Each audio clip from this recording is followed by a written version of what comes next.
understand. I understand. Right or wrong. Right? No. That is what I'm talking about. When you talk about good governance and empire games, right? Sometimes the greatest players of these empire games, especially when you're dealt with a weak hand, when you're dealt with a weak hand of representing 7 million Hong Kong people, right? I mean, compared to 1.4 billion people, we basically have a weak hand. And in order to play this game, you have to be very, very smart. And one of the ways that the British colonial government did it was to be as laissez-faire as possible. If they can have plausible deniability of whatever's happening down there on the front lines, right? Then the Chinese Communist Party can use Hong Kong as its wish, and therefore keep it intact as is. Well, now that we codify everything, it's no longer as useful to China. That's the biggest problem. That is the crux of the problem. Yet, if you go out to the streets of Hong Kong and say, you know what, maybe we should start demanding the government to be less effective, to codify less. The people of Hong Kong don't understand how to play this game, and that's why I'm emigrating. Because people, even with universal suffrage, we were doomed, because this trend of codifying more and more enforcement is going to happen, because that's what the people of Hong Kong thinks is effective government. Well, my problem with this book is basically the pie we have left is getting smaller and smaller and smaller, and we have more and more effective government control. Yes. In other words, hands-free, man. Okay, hands-off, I would say. Hands-off. But it's going to be hard. The trend is not our friend. But the trend is not just in Hong Kong. In United Kingdom, it's the same way. Oh, yeah. Okay? For sure. And in United States, it's also the same way. Everything's being in fine print. But you understand, from our perspective from Hong Kong, we are still the freest economy in the world. In fact, the reason why we punch so much higher than our weight, right, is because of the status. Freedom-loving people around the world look at Hong Kong as a shining city on the hill that inspires. Well, it still is. That is like the beacon of freedom for them to learn from. And yet, look, this is how we commit policy suicide. Lantau Island, my headache, Hong Kong's headache. Well, you gotta be fair. I don't know if you're a property owner, but if you have height restrictions on buildings, if you have bans on land reclamation, if you have bans on taking greenfield sites for development, where's going to be the new flats coming from? Everyone wants more living space, right? And therefore, what's going to happen is that every year there'll be more and more demand and more purchasing power created for for living space, right? But because new living space is not created, incumbent living space prices will eventually rise up, and therefore benefit the people who own properties, and they happen to be mostly all the people who had bought prior, right? And therefore increasing the intergenerational strife in Hong Kong. But I understand Doctor is a big environmentalist who is opposed to development of greenfield sites, who I think is sympathetic towards height restrictions on buildings, who I think don't really like. I am very concerned in let me brief you. Maybe you listen for just a few seconds. Okay, I had a huge headache when the way Hong Kong people have been so naive when it comes to air quality index. In general, when you talk to anybody, okay, they say, well, Hong Kong's air quality index is not so good, but this is the way it is. They didn't realize that 30% of the cancer came from it. Okay, they didn't. And worst of them all, this book talking about how to take care of the elders. I went to visit and look at huge number of these elderly homes. Right?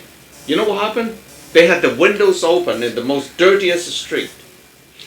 Okay, and elderly people are the most sensitive people to air quality indexing.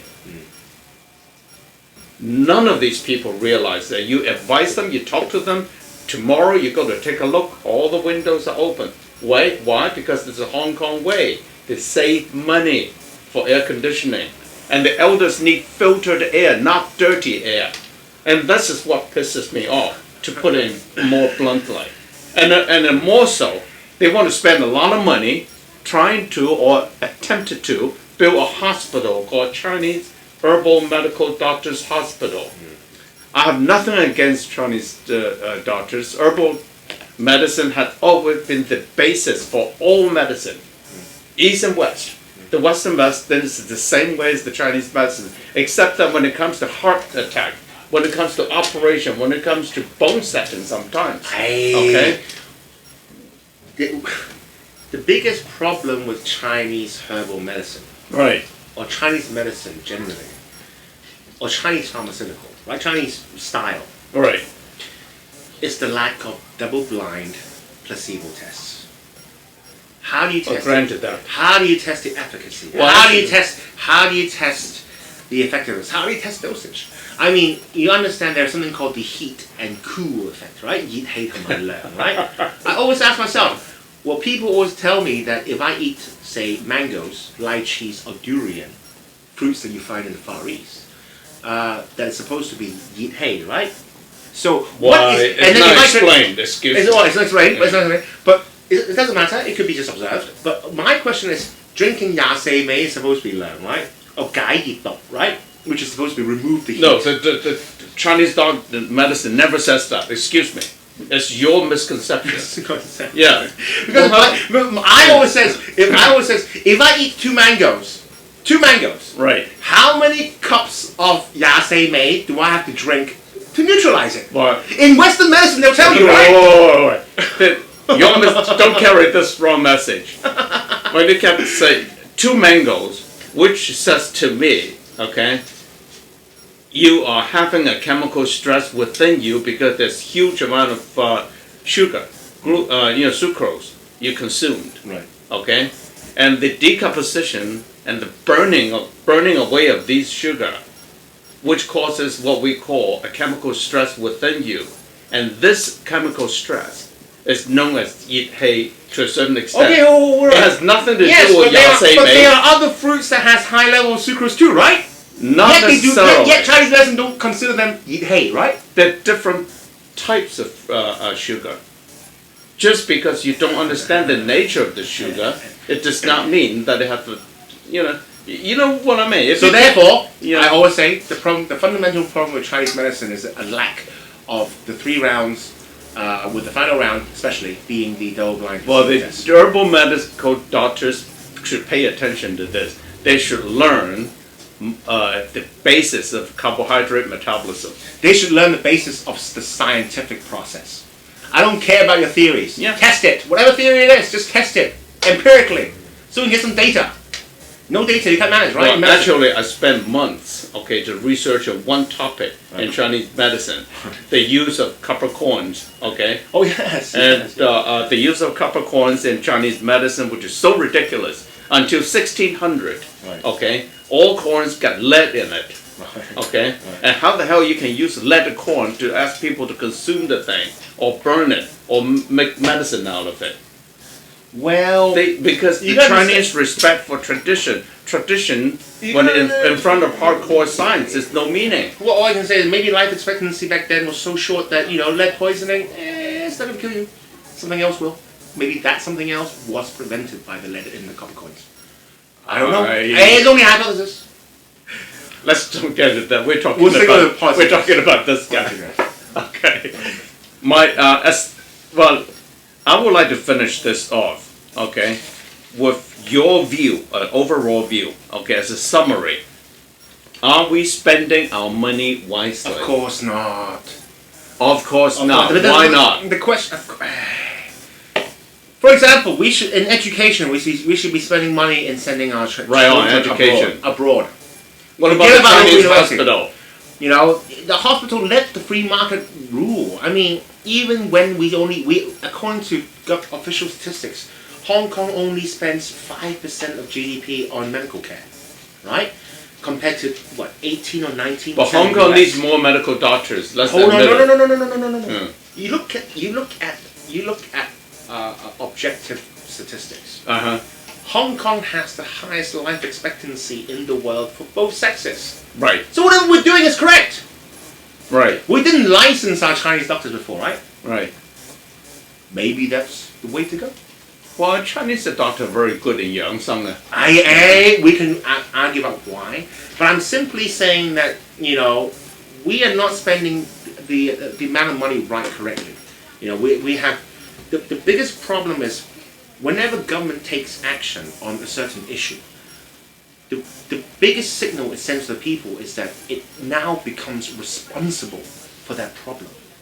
You know, Tocqueville spent many months, I guess, or years in America as a French tourist, right, in the 19th century. And he said that the success of America, well, he didn't use the word success, I guess, but this is the biggest difference between America and Europe, continental Europe, is that in America, at the head of every single problem, tackling that problem, would be citizens forming a spontaneous organization.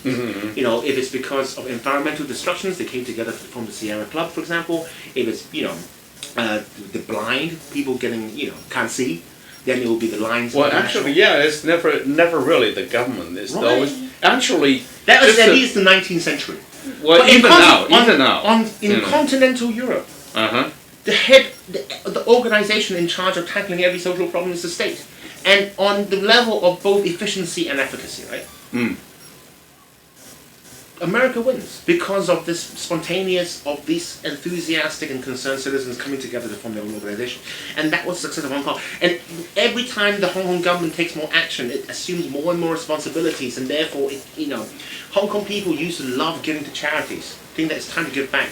Nowadays, especially after a few waves of economic hardship in Hong Kong, I'm sure Leung is a good example, because Leung used to be on the board of directors of one of Hong Kong's leading orphanages, right? Right? Well, she still contributes, even now. You know. She now contributes nothing to orphanages or to like hospitals. She now create independent media. Like well, she still give off hundreds of bags of rice every month. Every month for the past half decade. Yes, right? but do you see starving people on the streets of Hong Kong? No. I'm simply saying, you know, the more government assumes responsibility. You know, I like to conclude this session by giving you a picture.